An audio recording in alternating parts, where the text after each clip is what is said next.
На Honda за първия влог за 2019. Първо искам да ви поздравя с честита нова година. Нека тя ви донесе и да ви сбъдне абсолютно всички мечти и да карате мечтаните Хонди, но преди всичко да бъдете здрави. Както знаете, в моя канал аз обичам да помагам на колкото се може повече хора.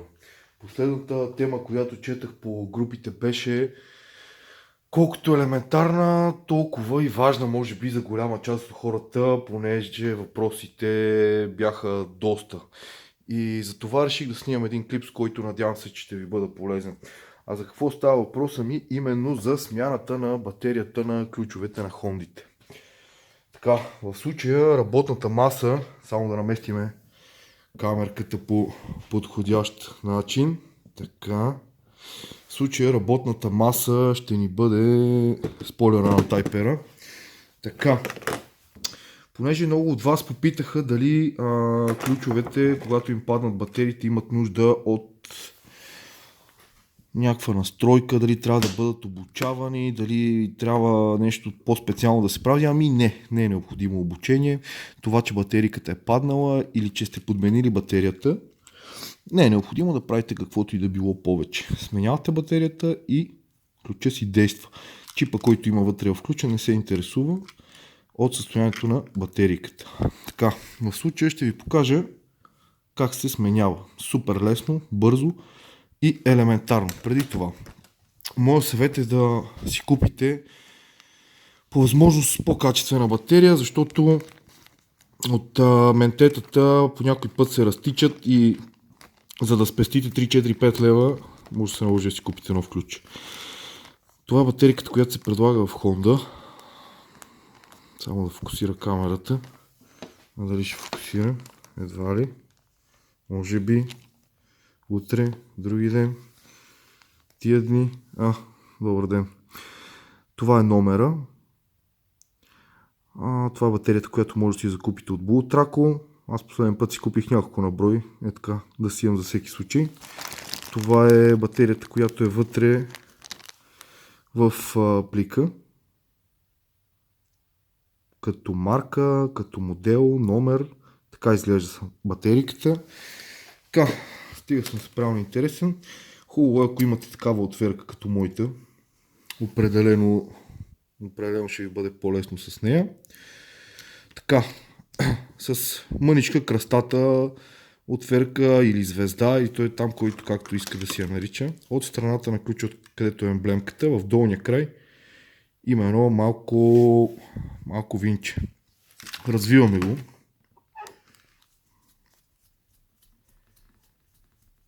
Около метър и половина е дълго. Направо се захваща за шарнира. Но трябва да е здраво. Оставяме го внимателно. Обикновено тия дребните падат и изчезват завинаги. Отваря се от долната част, от страната на винчето. От горната част ключа е само на краче, което се обува след това. Сега ще ви го покажа. Дигате нагоре. Ето това е. В горния край има краче, което се обува и нищо повече. Това е абсолютно цялата платка.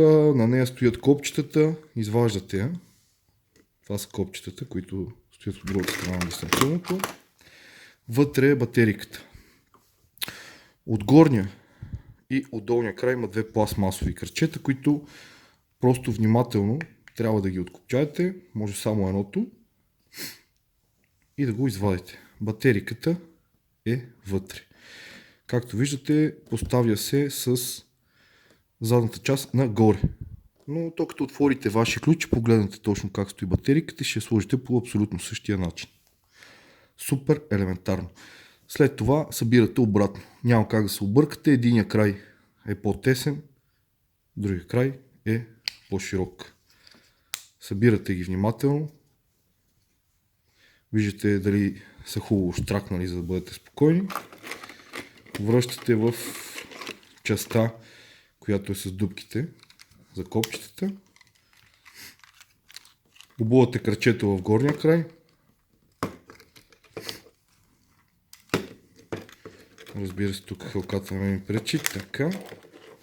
И след това си връщате миниатюрното винченце, като ви съветвам, нали, да не прекалявате с стягането. След като стигне края, като спре да се затяга, една идея още лекичко и спираме, защото все пак тук вътре всичко е пластмаса и не се знае колко ще издържи на стягане. Общо взето това е абсолютно цялата философия, за да си смените батериката на ключа. Някои хора ме питаха за точно какъв номер е батериката.